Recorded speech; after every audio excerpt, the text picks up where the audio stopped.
એમ જ અમે રાજી અને આખું ગામ રાજી, એમાં હરમન દાદો પણ રાજી. બોલો હરમન દાદાની તો આપણે આ કાર્ય એ પ્રમાણે આજનું છે કે જે ભૂતકાળ સમય જાતો રહ્યો એ તો હવે જાતો રહ્યો, પણ આપણે ભવિષ્યનું વિચારવું જરૂરી છે. તો આપણે ને વિચારા તો બાર ગામ વાળા તો શું કેમ વિચારે આપણું? આપણે આપણા ગામનું જો આપણે ખબર નહીં રાખો તો સોય ફેરા શેરા પડવાના જ નહીં, આપણા ક્ષેત્રનો પગ ભળી જ જવાનું છે ને. એમ આપણે આપણી ખબર રાખવાની છે.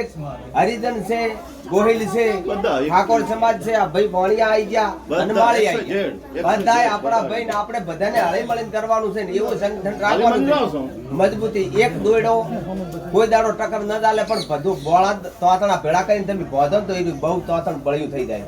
એવું આપણે હવને હળી મળીને રહેવાનું છે અને સારું કાર્ય કરવાનું છે.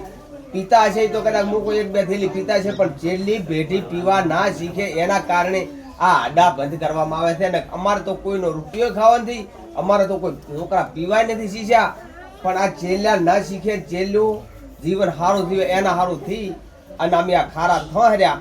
તને સારું નથી લાગતું, પણ હવે હવનું હરમન દાદો ભેગો સારું કરશે. એ બદલ હવનો આભાર. ના આટલા બધા આયા તો ખૂબ ધન્યવાદ. બેનને પણ ખૂબ ધન્યવાદ કહેવાય. સાંભળવા આવી જાઓ. બોલો હરમન દાદાની જય. ઈશ્વરભાઈ તમે